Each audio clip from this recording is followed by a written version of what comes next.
na operacionalização desse conceito de contato, para que a gente possa chegar até na discussão da fenomenologia mediúnica em relação a interplanetários. Eu vou analisar o problema de contato agora. Quando um interplanetário, ou uma entidade hiperfísica, ou qualquer outro ser, se comunica com você do ponto de vista telepático, mente a mente, isso não tem nada a ver com o que eu falei. Isso é uma comunicação telepática. Né? Essa outra aí, que a gente, de um modo geral, chama de mensagens extraterrestres, e as pessoas captam coisas, veem coisas, tudo isso de uma maneira de espécie, que às vezes ocorre como um fenômeno no mundo inteiro. Quando você, por exemplo, sonha com maremoto, de repente milhões de pessoas no mundo inteiro sonharam com a mesma coisa. Não é coincidência. Não é. Esses fatos estão acontecendo porque estão sendo impulsionados lá, essas correntes de forças que estão sensibilizando a humanidade. Agora, isso é feito dentro de dosagens maravilhosamente bem controladas. Porque se isso fosse jogado de uma maneira aleatória, em grande intensidade, de repente enlouqueceria todo mundo, ficaríamos de repente videntes, clarividentes, paranormais, curadores, de uma vez só, e desgovernadamente. Por quê? Porque não podemos, vamos dizer assim, receber cargas de energia tão poderosas que vão acionar setores de chakras importantes, né? Que, note bem, seria impossível os extraterrestres dizer para cada indivíduo o que cada um vai fazer, aonde, como e por quê. Há uma defasagem muito grande. A humanidade teria que ter chegado aqui num plano de consciência mais elevado do que chegou. Né?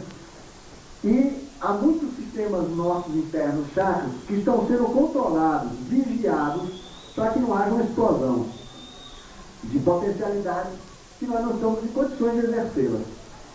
Sempre fomos controlados nesse sentido. Os próprios sacramentos das igrejas, por exemplo, são todos mágicos no sentido de controlar chakras. Bom, agora, eles estão na iminência daquele momento de ruptura.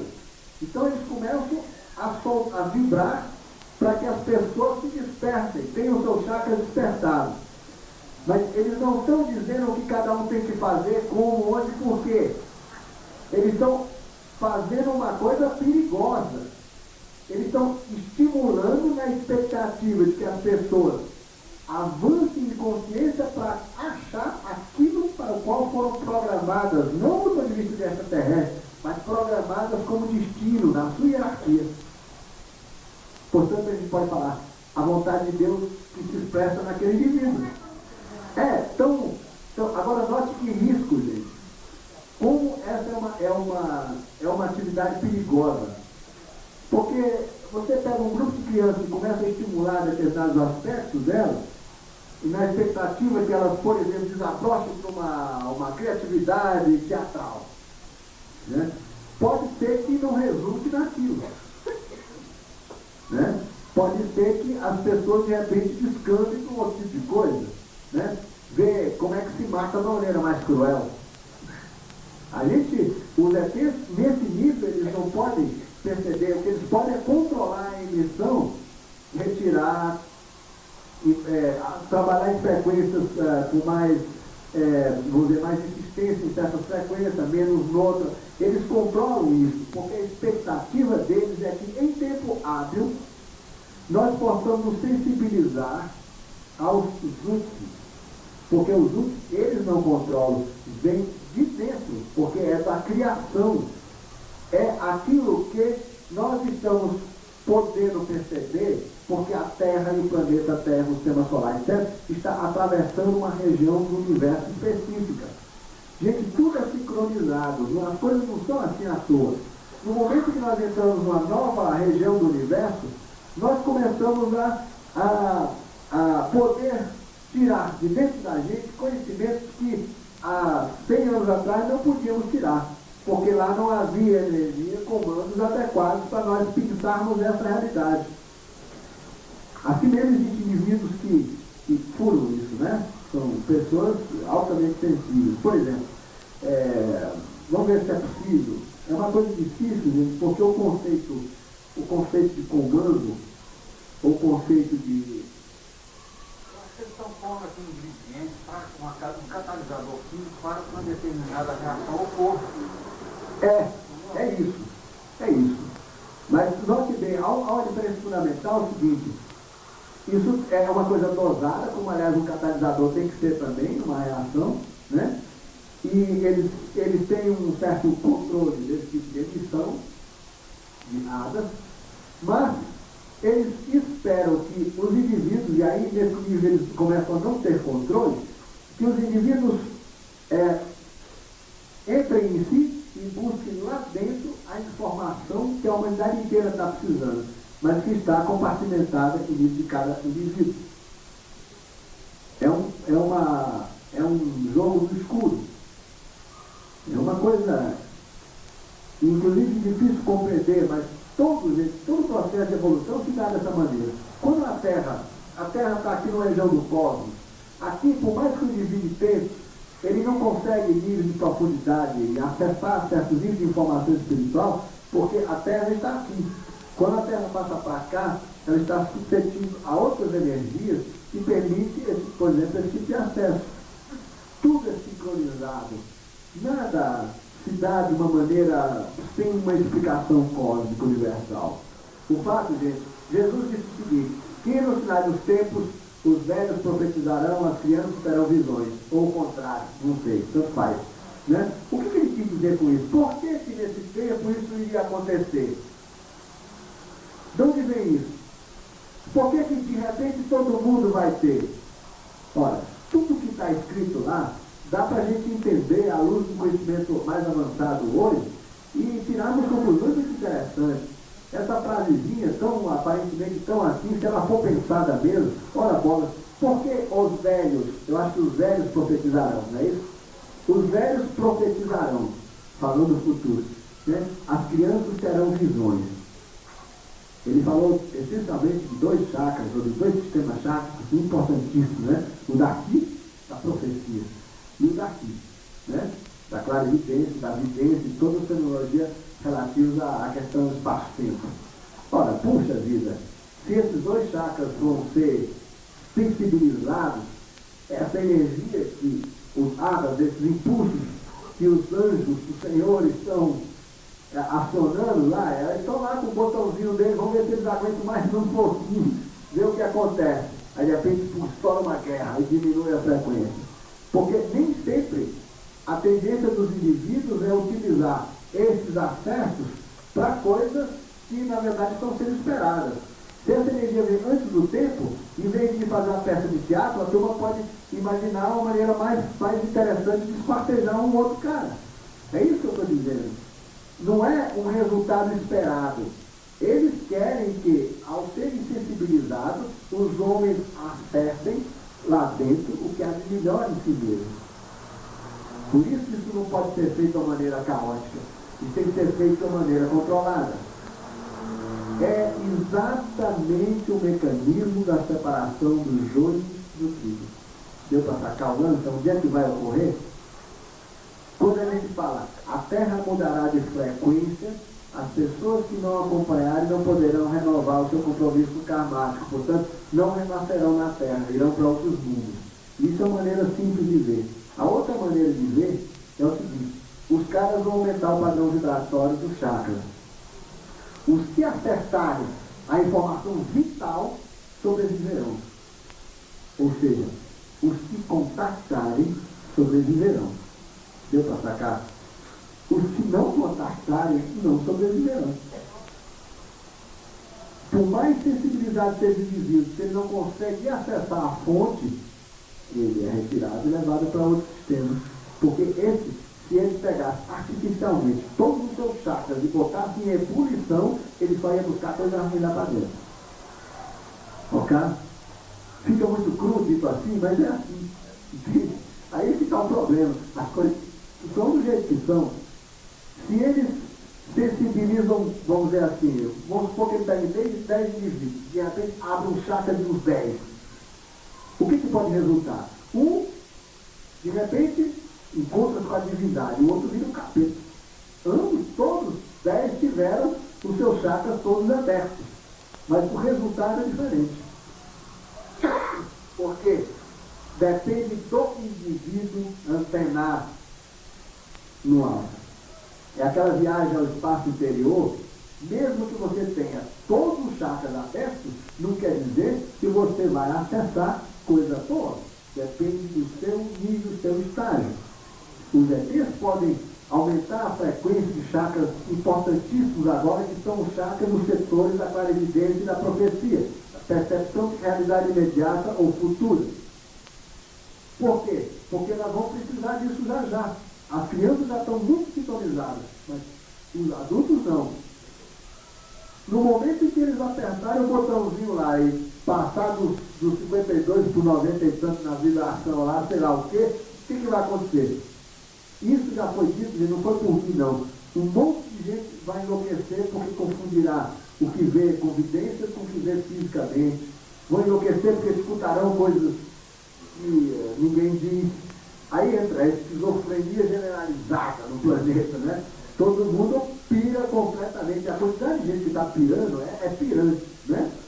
É impressionante a quantidade de gente que está completamente desgovernando. Imagina, e a frequência ainda não está alta. Apertando o cerco, os chakras vão elevar seu padrão vibratório. As pessoas começarão a sentir coisas diferentes, a perceber coisas, a ter capacidade de ação à distância. Se elas não têm estrutura, se desgovernam. Aonde é que eles querem chegar? Vamos supor, eles querem chegar lá na sintonia 120. Quando colocarem no 120, um monte de gente será morrido, enlouquecido, pirado completamente, se desgovernado, e outras pessoas estarão de braços abertos esperando por eles. Isso, assim, em termos muito chãos, né? Essa divisão, gente, é uma divisão que está se acentuando.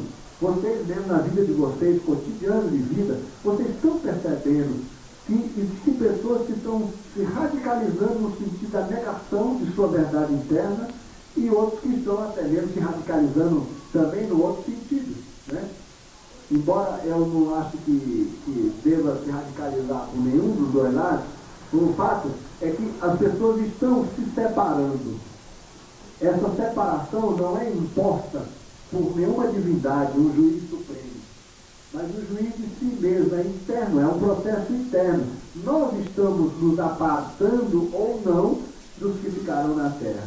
Nós que estaremos diante de nós mesmos, nos ajuizando, né? É muito aquela de você entrar numa câmara e ali mesmo você vai ser o réu e vai ser o juiz, né? E é uma situação dessa. E você está sujeito a leis cósmicos universais das quais você não pode fugir. E eu sinto muito na minha percepção normal de que está havendo essa separação incrível, né? No momento que uma criança chega e fala, eu não consigo aguentar mais minha escola porque todos os meus colegas só querem saber de briga, esse cara se apartou. Esse cara já percebeu que esse mundo não tem nada a ver com ele mais. Ele não vai absolutamente se sujeitar a qualquer tipo de violência contra ele mesmo para se sentir integrado socialmente.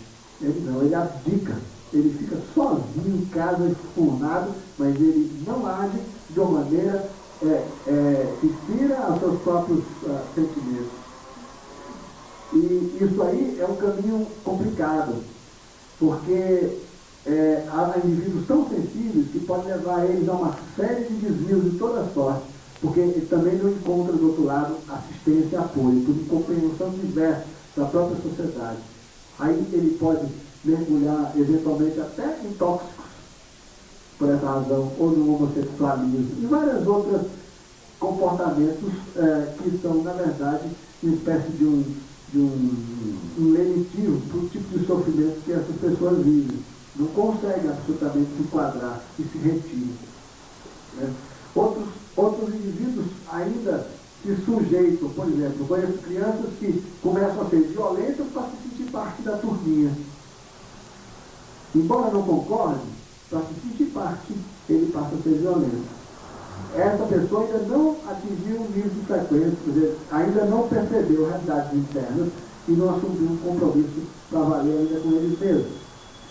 Mas está cada vez mais numeroso o número de pessoas do mundo inteiro que está se afastando. E nós todos aqui um dia sairemos das grandes cidades levados por essa força. Não é porque não temos emprego ou porque a violência na cidade, por mil razões que podem explicar tudo, né? Não, mas porque nós vamos precisar internamente de um outro tipo de energia. Porque essa energia é incompatível mais com a gente. E assim vão mudando outras coisas. A própria mudança de alimentação, todas essas coisas. Por isso, gente, se existe uma excelente doutrina de alimentação, não sigam só porque é uma doutrina, se você tem necessidade ainda. Não faça uma violência contra você. Porque a mudança, a tua doutrina interna, vai determinando os comportamentos adequados no tempo, hora e lugar certo, para que você venha, por exemplo, a se alimentar da maneira que você tem que se alimentar, mas no momento adequado. As pessoas têm um momento certo, por exemplo, de passarem a ser vegetarianas. Não tem que forçar a barra, porque mais tarde você será, né? Aquela entidade Preto Velha com quem a gente conversou uma vez, ele falou, ó, filho, fica tranquilo, tem muito vegetariano aí fanático que vai comer carne humana. Isso não é feio, né? Por quê?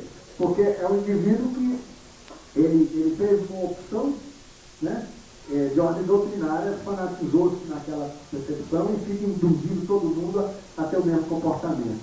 Característico, aliás, dessas autopunições é quando o indivíduo tenta doutrinar outros. Quando ele assume a sua posição e fim de papo e aceita a posição dos outros, normalmente é uma conquista já espiritual. É como que nem um cara que deixa fumar e perturba os outros que estão fumando ainda, né? Ah, mas que saco. Ou o sujeito que entra numa seita e quer, porque quer que entre na seita dele como o único momento de salvação. Isso também existe.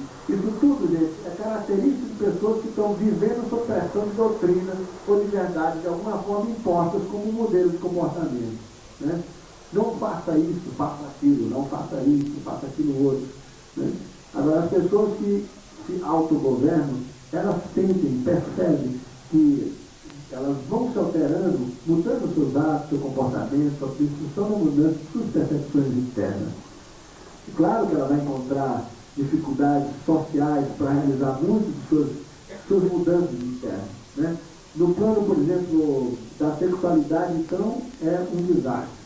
Né? É um desastre porque as pessoas, a nossa sociedade absolutamente fiscaliza todo o comportamento sexual dos indivíduos, desde o caso da gente até a vizinha, a sociedade como um todo mundo acha que a coisa tem que ser assim, né? Mas isso não vale para todos os indivíduos, né? E é uma coisa muito esotérica para ser tratada, às vezes, como é tratada, com muita leviandade, né? É um caminho para a divindade e as pessoas não descobriram muitas vezes isso. Mas isso, mais uma vez, não pode ser uma decisão por força de doutrina, porque alguém disse isso, alguém disse aquilo. Tem que ser uma conquista do indivíduo, né? A maturidade sexual é muito importante na espiritualidade. É talvez um dos capítulos mais decisivos para essa transição agora. Eu diria também, antes de entrar na parte mais técnica do fenômeno do contato, fazer mais uma consideração. É que, numa das reuniões passadas, e também lá em Itabuna, as pessoas me pediram posições definitivas a respeito do trabalho de fulano, ou de ciclano, ou não sei de quem mais, né?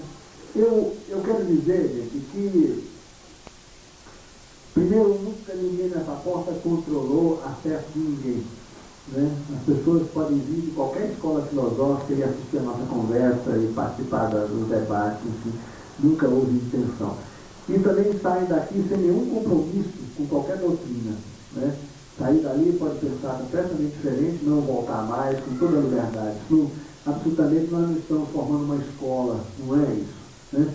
Meu trabalho é essencialmente de mostrar novas possibilidades, para que as pessoas pelo menos adquiram uma coragem interna de verificar muitas outras situações, ou outras verdades, outras doutrinas, ou outras, enfim, né? Eu quero ser mais uma no jogo, nesse grande jogo de percepções, para que a pessoa fale, puxa, existem tantas alternativas, todas interessantes, né?